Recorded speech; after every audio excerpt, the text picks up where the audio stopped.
Ayan, welcome back sa ating munting channel mga kababayan, no? Welcome back sa ating channel, Alex Librano.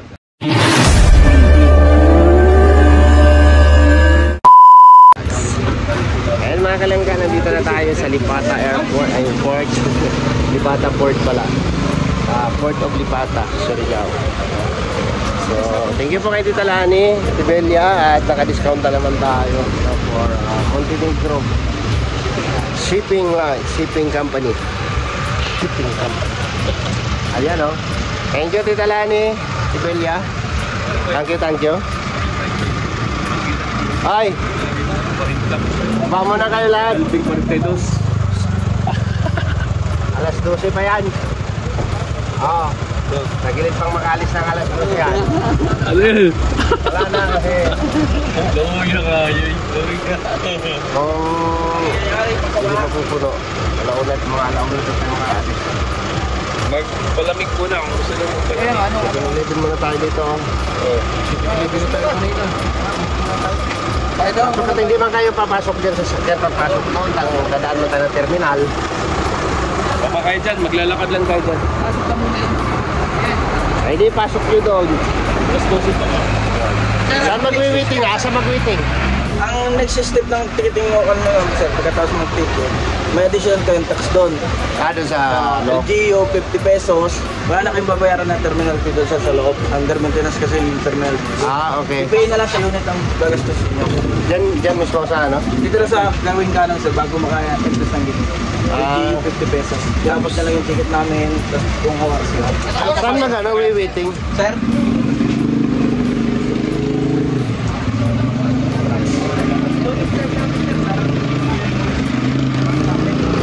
Arrival alas 11. So waiting kayo doon sa may terminal building. Magkaanas naman mamaya. Wala kayong oras? Wala ngayon sir, alas 12 yan. Dami pa kasi yung barko. Kamay na lang muna kayo sa terminal building. Hanapin din naman namin yung tamuan. Wala tayo. Kaya rin yung muna para makatuloy-tuloy ang pasok na. Yung RCR to, saka ticket daw. Yung ano mo, bill mo. Ha? Wala. Babayaran daw doon, oh. Dito sa gawing kanan natin. Gawing kanan daw. Start, kabayan.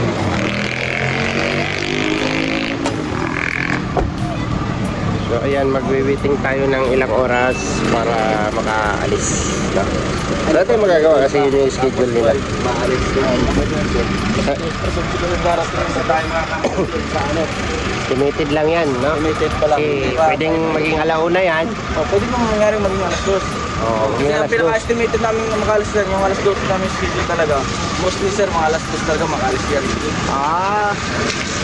Sabihin mo na kayo. 3, 4, 5, 6. So mga 7, nasa Liluan na kami. 3 hours. 3 hours, no? Stress, alas 5, alas 5, alas 6. Ay rin, mga alas 5 na dito na kayo. Okay. 5 o'clock ng umaga. Estimated time sa ano, sa Liluan. Kita, sige. Sa lugar ka doon, oh.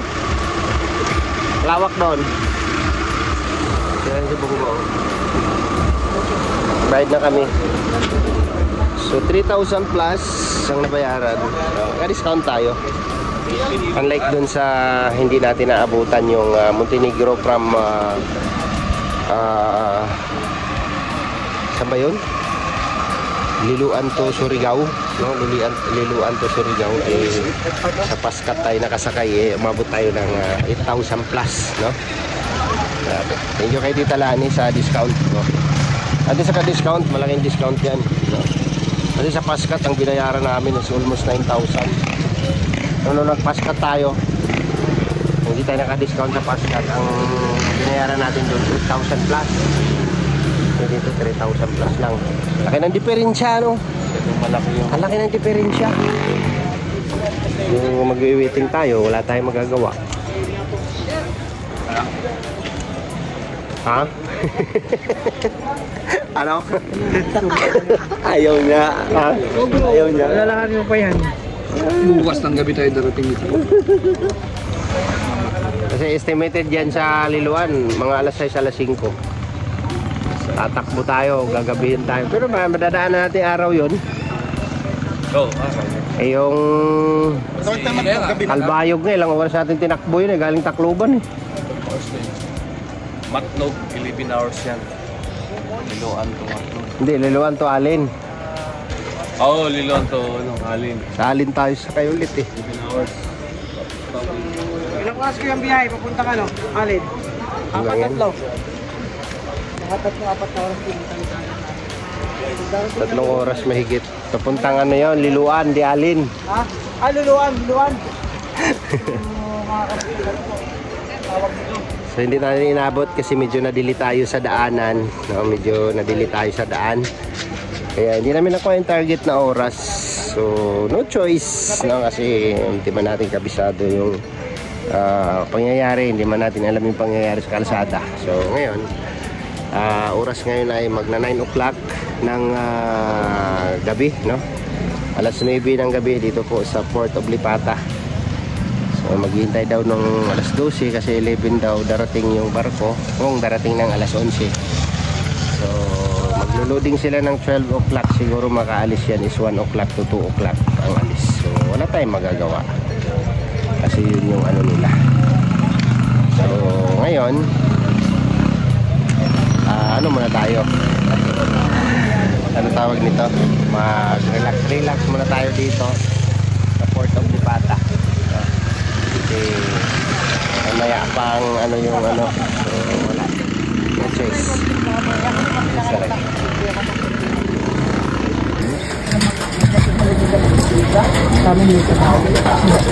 Wala yan. Ay, sabaw yan. May sabaw? Ay, putakan na lang puno. Butang na lang muna yung live si Karina. Oo.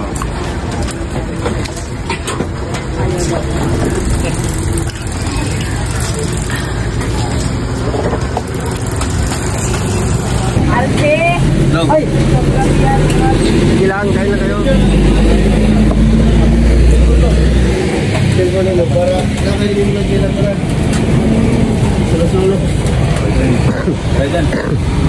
Merinda muna dito. Kaya kasing kainan dito guys sa Pero. Ayan o.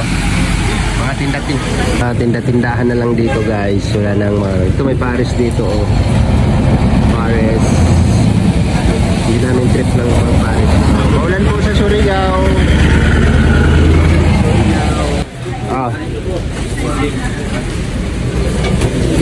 Picture daw si nanay, no? Kahit maulan, pumunta po si nanay dito.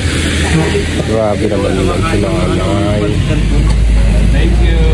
Kay kuya. Maulanan na. Okay, maulanan ka. Ayan, kada. Alright. Lo mo din dinikla. Gawa, magulang. Inabangan ko yung ano.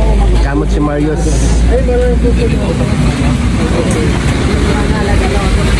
Ayan, habang naghihintay. Kasi wala pong makainan dito guys. No? Walang makainan din eh. Ano ko, gagawin ko na.